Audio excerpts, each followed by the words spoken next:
Bismillahirrahmanirrahim. Assalamualaikum warahmatullahi wabarakatuh. Perkenalkan, nama saya Dea Orcitaviani. Saya dari kelompok 11. Pada kesempatan kali ini, saya akan mempresentasikan hasil diskusi saya bersama Saya Naura Nurnahda yang berjudul Pendekatan Pragmatik dan Praktik Analisis. Menurut Seung, pada tahun 1982 dalam bukunya halaman 38 tentang pendekatan pragmatik, pragmatik berasal dari kata pragma dalam bahasa Yunani yang berarti tindakan atau action.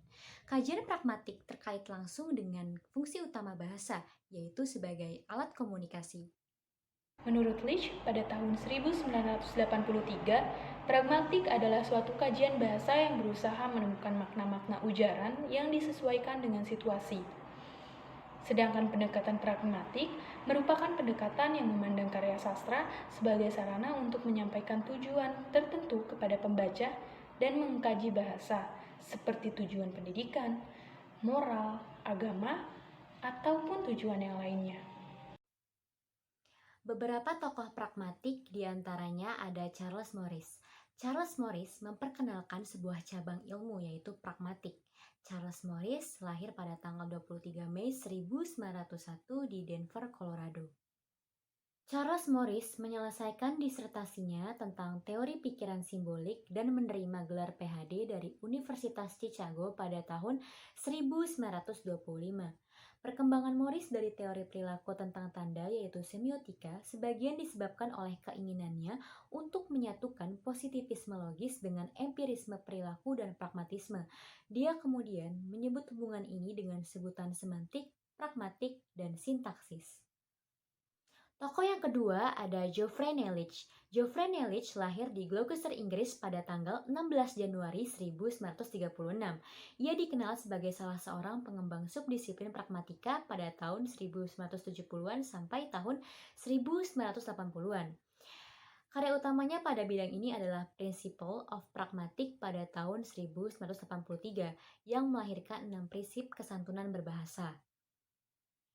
Menurut Geoffrey Nelich, pada tahun 1993 dalam bukunya halaman 8 menyebutkan bahwa pragmatik adalah ilmu tentang maksud dalam hubungannya dengan situasi-situasi tuturan atau speech situation. Tokoh selanjutnya ada George Yule. George Yule lahir pada tanggal 20 Maret 1947. Ia adalah seorang ahli bahasa Skotlandia Amerika yang juga ikut mengembangkan ilmu pragmatik. Karyanya yang terkenal adalah buku teks pengantar tentang bahasa. Dalam buku tersebut, ia mengemukakan bahwa pragmatik mempelajari tentang makna yang dimaksudkan penutur yang berbeda dengan makna kata atau makna kalimat. Setelah kita mengetahui siapa saja tokoh pragmatik, selanjutnya kita akan mengetahui prinsip-prinsip pragmatik. Yang pertama, yaitu otonomi karya sastra dianggap tidak relevan dalam kajian karya sastra karena terlalu menganggap karya sastra sebagai struktur yang otonom. Padahal karya sastra tersebut tidak mempunyai kewujudannya sendiri. Sampai dibaca. Karena itu, untuk dapat memahami sebuah karya sastra, pendekatan pragmatik tidak terlalu terikat pada struktur sastra semata, melainkan juga kepada faktor yang ada pada diri pembaca secara kontekstual. Oleh karena itu, bentuk telaahnya kompleks daripada pendekatan struktural yang hanya tertuju pada bagian struktur saja. Yang kedua, pendekatan pragmatik mengistilahkan karya sastra sebagai artefak.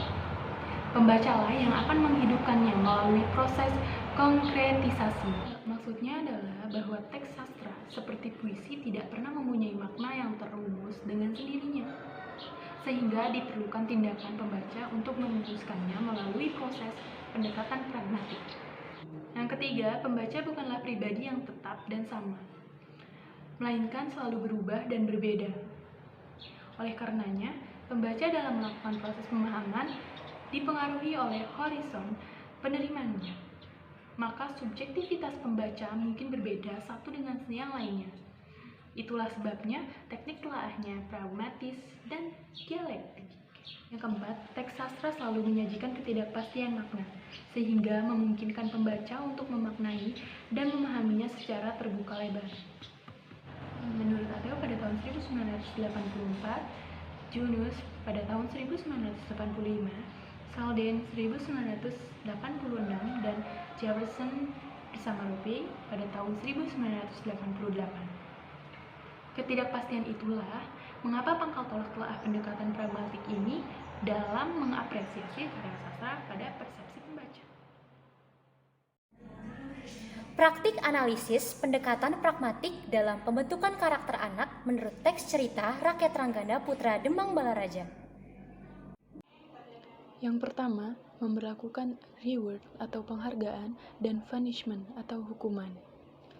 Salah satu hal yang menonjol dalam cerita Rakyat Ranggana Putra Demang Balaraja dalam kaitannya dengan kepribadian anak adalah ditemukannya konsep reward atau penghargaan dan punishment atau hukuman dalam teks cerita tersebut terhadap tokoh-tokoh mudanya. Ketika tokoh-tokoh tersebut melakukan kekeliruan atau memperoleh keberhasilan.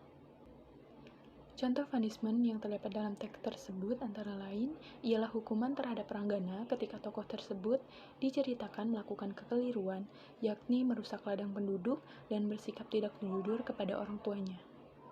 Seperti kutipan yang dinasihatkan oleh Ki Marta Legawa.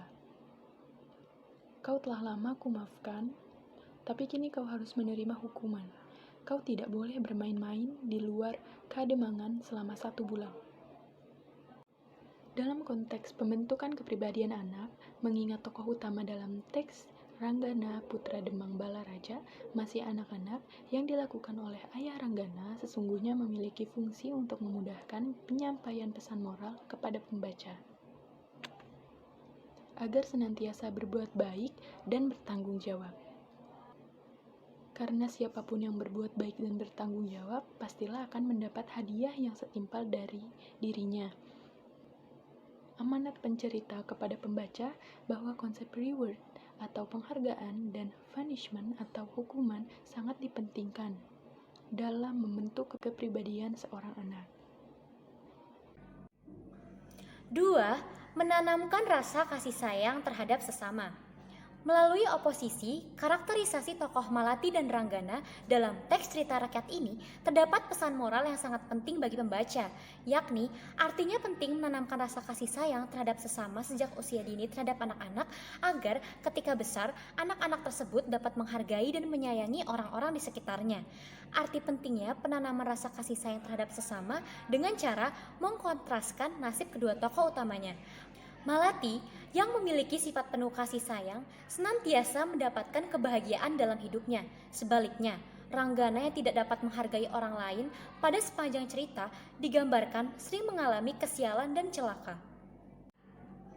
Malati yang memiliki sifat penuh kasih sayang senantiasa mendapatkan kebahagiaan dalam hidupnya. Sebaliknya, Ranggana yang tidak dapat menghargai orang lain pada sepanjang cerita digambarkan sering mengalami kesialan dan celaka. Yang ketiga yaitu mengajarkan kejujuran. Teks cerita rakyat Ranggana Putra Demang Balaraja banyak menyinggung tentang arti pentingnya kejujuran dalam kehidupan. Dalam teks cerita rakyat tersebut, banyak dikemukakan bahwa tokoh yang sukses adalah tokoh-tokoh yang dapat menjaga kejujurannya dalam pergaulan sehari-hari dan dalam melaksanakan beban tanggung jawab dalam pekerjaannya. Seperti ucapan Paman Ranggana. Paman yakin tidak akan marah. Beliau bahkan akan bangga karena Raden telah berbuat baik dan jujur, telah mengakui kesalahan dan menembusnya. Perbuatan Raden itu sangat terpuji karena merupakan perbuatan yang biasa dilakukan oleh para satria. Pencerita mengemukakan arti pentingnya bersikap jujur melalui petua tokoh Ki Marta Legawa dan Ki Demang Balaraja kepada Ranggana. Ranggana yang telah diminta cincinnya oleh Ki Marta Legawa dianjurkan untuk secara terus terang menceritakan hal yang dialami kepada Ki Demang Balaraja. Demikian pula Ki Demang mendesak Ranggana untuk tidak menutup-nutupi hal-hal yang tidak baik yang telah dilakukannya. Pesan moral yang disampaikan dari cerita teks rakyat Ranggana Putra Demang Balaraja adalah kejujuran memang merupakan modal penting yang harus diperhatikan dalam pembentukan kepribadian seorang anak. Agar senantiasa belajar dan pantang menyerah. Betapa pentingnya arti semangat sebagai modal dalam meraih cita-cita juga digambarkan oleh pencerita melalui tokoh Suryana dan Ki Demang. Sebagaimana terlihat pada kutipan di atas, Suryana adalah seorang jelata yang secara kebetulan menjadi anak dari seorang pengurus kuda. Demikianlah pula Ki Demang. Ia juga hanya seorang anak penyabit rumput yang kemudian menjadi pengurus kuda kerajaan. Akan tetapi, kedua tokoh tersebut diceritakan tidak pernah patah semangat untuk belajar dan terus belajar. Kesimpulan materi pada pertemuan kali ini ialah setelah melakukan analisis secara seksama terhadap data tekstual yang ditemukan dalam teks cerita rakyat Ranggana Putra Demang Balaraja, dilihat dari perspektif pragmatik sastra, dapat disimpulkan bahwa pembentukan karakter anak terutama dipengaruhi oleh cara pembimbingan terhadap si anak, yang antara lain menanamkan konsep reward atau penghargaan, dan punishment atau hukuman sangat dipentingkan dalam membentuk kepribadian seorang anak, menanamkan rasa kasih sayang, menanamkan rasa tanggung jawab, melatih kejujuran, dan menanamkan kesadaran agar senantiasa memiliki fighting spirit untuk belajar dan berusaha. Sekian presentasi dari kelompok kami. Selanjutnya akan dibuka sesi tanya jawab. Sebelumnya mohon maaf apabila ada kekurangan dan kesalahan. Terima kasih. Assalamualaikum warahmatullahi wabarakatuh.